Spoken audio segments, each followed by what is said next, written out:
Friends, welcome to the Daily Inch. Oh, hello. While I'm away researching Murder Mile, here's a little treat to keep you entertained over the next 3 weeks. 15 little stories which are fun, rambly, informative, but not essential to listen to. Each story has been written and presented in a tongue-in-cheek way and are not for the easily offended. Murder Mile returns on Thursday the 24th of August 2023. But until then, there's this.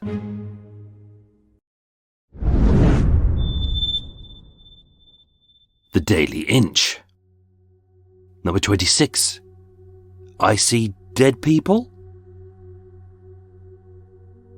We all make mistakes. A mate of mine once mistook his wardrobe for a toilet, only to discover on the morning of his marriage that his mini man trumpet had whittled on his wedding suit. Another, a lady, went for a pee-pee, having just cut up some ghost peppers and ended up with a fiery foo-foo. And I once rested my arm on what I thought was a sideboard, only to realise it was an open casket containing my dead grandfather. We all make mistakes, most of them honest. Like the time I almost killed a thief. Ha ha ha! Oh, happy memories. It was a dark night. Ooh. Which isn't all that surprising, as all nights are dark. As if they weren't, it would be daytime. On the canal, we'd had a spate of break-ins by little shits who were too thick and lazy to hold down a proper job. Hence everyone was on tenterhooks. Which was odd, as unless you're a 17th century cloth maker, you're unlikely to know what a tenterhook is, to own a tenterhook, and let alone be on one given the fact that they were barely an inch long. Anyway, I digress. It was a hot night. Hence I was snoozing in only my underpants. You see? Hot. When in the midst of a rather yummy dream about Eva, obviously, I heard banging. Not that kind of banging. Hard banging. Like someone was violently kicking in my back door. And no, not that kind of back door. Instantly, I thought, shit, burglars! As let's be honest, all burglars are shit. So I grabbed my axe like an effing hero and I dashed outside to confront the sticky-fingered tosser. And at the bow of the boat, there he was. A dark shadowy lump crouching near to where I stored my bike. This sinister shape making the same thumping sounds. I screamed, "What are you doing?"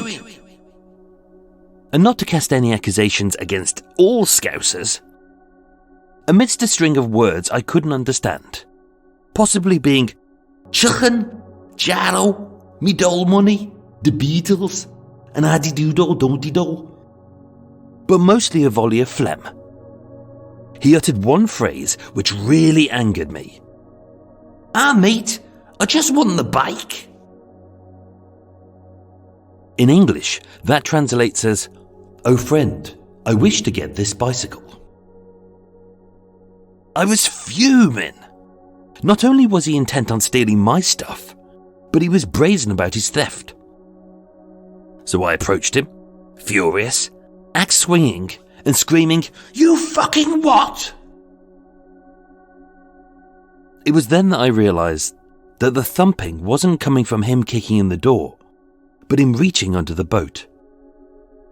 And as he looked at me, his eyes red, his voice wobbling, and his black suit soaked, I realised that this tearful drunken man had ridden his bike into the canal, and with tears flowing, he said, Mate, I just buried me dad." To me, he was no longer a burglar, but a bereaved man being screamed at by a half-naked man waving an axe. I don't know what he found most scary. My axe, my putty white podgy body, or the fact that I was only wearing underpants and my love lump looked like I was smuggling in a small budgie. But that's not the story I want to tell you. It's a story about two police officers in Soho who are simply doing their job to protect life. Or so they thought. On the 25th of November 2022, at an art gallery called Laz Emporium at 25 Lexington Street in Soho, Steve Lazaridis, an artist and the former agent of Banksy, who is well known for his eye-catching publicity stunts, had installed a new piece by American artist Mark Jenkins. Described by Steve as an art sprinkle, he would state, "I didn't want to have a £20,000 table without something funny or distressing to complement it. It's there to make people smile or to be horrified." Titled Christina, although it was made of packing tape and foam filler, it accurately resembled a life-size woman with blonde hair and a yellow hood, who was slumped face first and unconscious in a bowl of soup. As a bit of context, Mark Jenkins' previous work had been a sculpture of a dead body floating in an Amsterdam canal, which had prompted several call-outs to the police and ambulance. Back in Soho, at 5:32 p.m, police officers were called to the gallery to concerns for the welfare of a woman at a locked premises on Lexington Street, as apparently someone had reported that she had not moved for the last 2 hours. I know, 2 hours. What the hell was the caller waiting for? For the soup to go cold?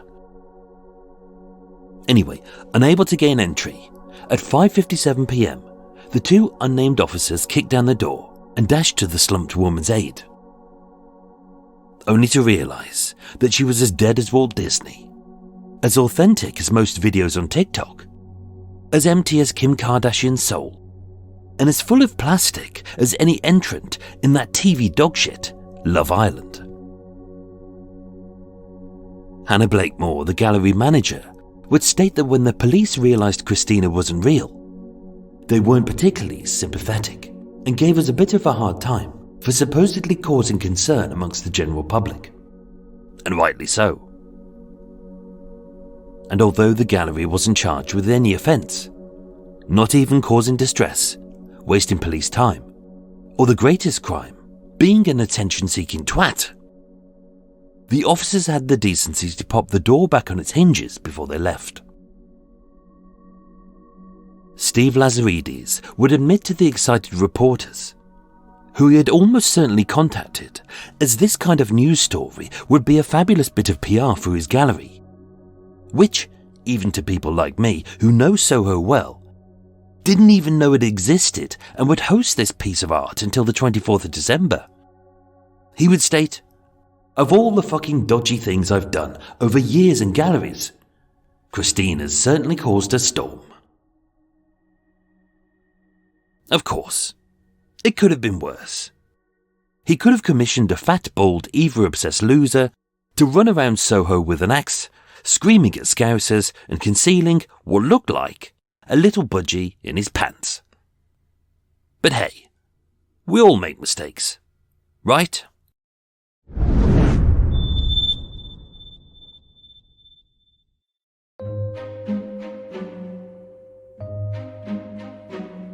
The Daily Inch returns tomorrow. And of course, there are 15 more Daily Inches if you scroll through Murder Mile's back catalogue. Thank you for listening.